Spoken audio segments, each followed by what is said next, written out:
கர்த்தராகிய இயேசு கிறிஸ்துவின் நாமத்திற்கு மகிமை உண்டாவதாக. கர்த்தருக்குள் பிரியமானவர்களே, இந்த நாளுக்கான சிந்தனை பகுதியை நாம் கொஞ்சம் நேரம் எடுத்து சிந்திச்சு பார்க்கலாம். ஒரு மனுஷனை முற்றிலும் மாற்றுறதுக்கு இந்த உலகத்தில் எதுக்கு அதிக வல்லமை உண்டுன்ற கேள்வி முன் வைக்கப்படும்னா அதுக்கு பதில் பல இருக்கலாம்.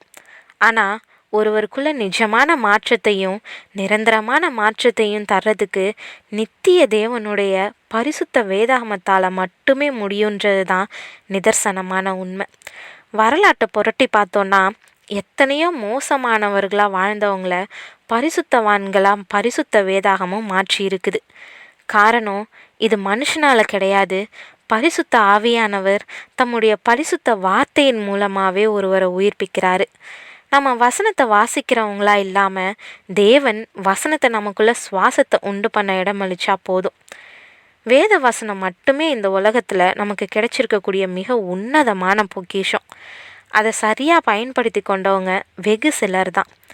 இன்றைக்கும் வேதாகமும் நம்மளை உயிர்ப்பிக்கின்றதா வச்சுருக்கிறோமா, இல்லை அதை மற்ற புத்தகத்தை போல் வச்சுருக்கிறோமா? நமக்குள்ள மாற்றத்தை உருவாக்கக்கூடிய வேத புத்தகத்தை நம்ம என்ன செஞ்சுக்கிட்டு இருக்கிறோன்றத இன்னைக்கு நேரம் எடுத்து சிந்திப்போம். இங்கிலாந்து தேசத்தில் ஃப்ராங்க் மாரிசன் அப்படின்ற வக்கீல் ஒருத்தர் இருந்தார். இவர் ஒரு முழு நாத்திகர். நாத்திகர்னா தெரியும் இல்லையா, கடவுள் இல்லைன்னு மறுக்கிறவங்க. கொஞ்சம் காட்டமான ஆள். இவர் இயேசுவை பற்றி எண்ணி இருந்த கருத்து என்னன்னா, ஒருவேளை இயேசுன்ற ஒருத்தர் பிறந்து உலகத்தில் போதனை செஞ்சாருன்றதை ஏற்றுக்கொண்டாலும் அவர் மரணம் அடைஞ்சதுக்கு அப்புறம் உயிரோட எழுந்தாருன்றதை ஒப்புக்கொள்ள முடியாதுன்றது தான். இவர் தன்னுடைய கருத்தை தானே அடிக்கடி மெச்சுக்குவார். மேடைகளிலும் இதை குறித்து சொற்பொழிவாற்றுவார். இவருக்கு திடீர்னு ஒரு ஆசை வந்துச்சு. தன்னுடைய திறமை எல்லாத்தையும் செலவிட்டு ஏசு உயிரோட எழுந்திருக்கலை அப்படின்றது சம்பந்தமான ஒரு புத்தகத்தை எழுதிட்டா அது காலங்காலமாக மனுஷங்களுக்கு விழிப்புணர்வு ஏற்படுத்த பயன்படுமேன்னு நினச்சாரு. மறுநாளே புத்தகம் எழுத உக்காந்துட்டாரு. வேதத்தை மறுத்து எழுதணுன்னா ஃபஸ்ட்டு வேதத்தை முழுசாக படிக்கணும் இல்லையா? மாரிசன் தாமதிக்கலை. பரிசுத்த வேதாகமத்தை நைட்டு பகலாக உட்காந்து படிக்க ஆரம்பித்தார். வாசிக்க வாசிக்க மறுப்பு வர்றதுக்கு பதிலாக வியப்பும் திகைப்பும் வந்துச்சு. இன்னும் கொஞ்சம் ஆழமாக வாசிக்க கண்ணீர் வந்துச்சு. தான் எத்தனை பெரிய பாவி அப்படின்றத உணர்ந்தார். கடைசியாக புத்தகம் எழுதினாரா? ஆமாங்க, எழுதிட்டார்.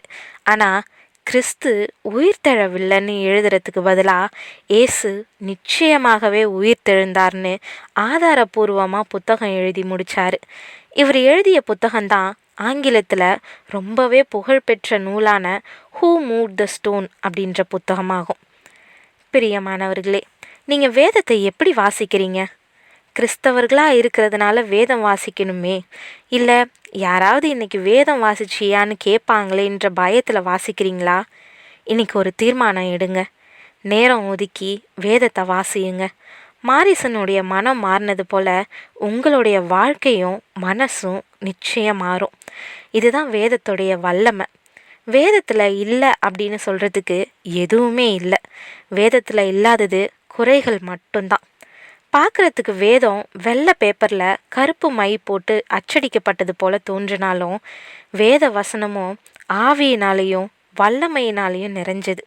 வேதம் தான் ஜெயிக்கிறது மட்டும் இல்லாமல் தன்னை பின்பற்றவங்களையும் ஜெயிக்க வைக்கும்.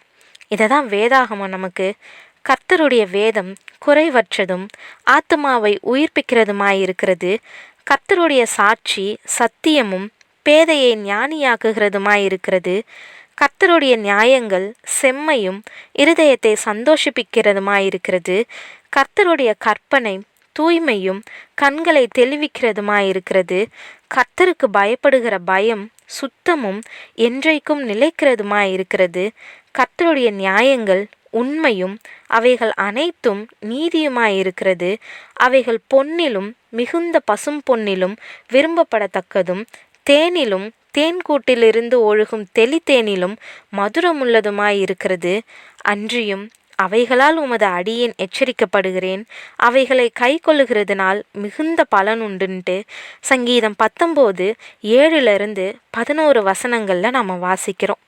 அதனால் இந்த பலனை பெற்றுக்கொள்ள வேதத்தை ஆழமாக வாசித்து தியானியுங்க. தேவன் உங்களை உணர்த்தி உடைச்சி உயிர்ப்பிச்சு உருவாக்கி உன்னதமாக உயர்த்துவார். ஆமீன்.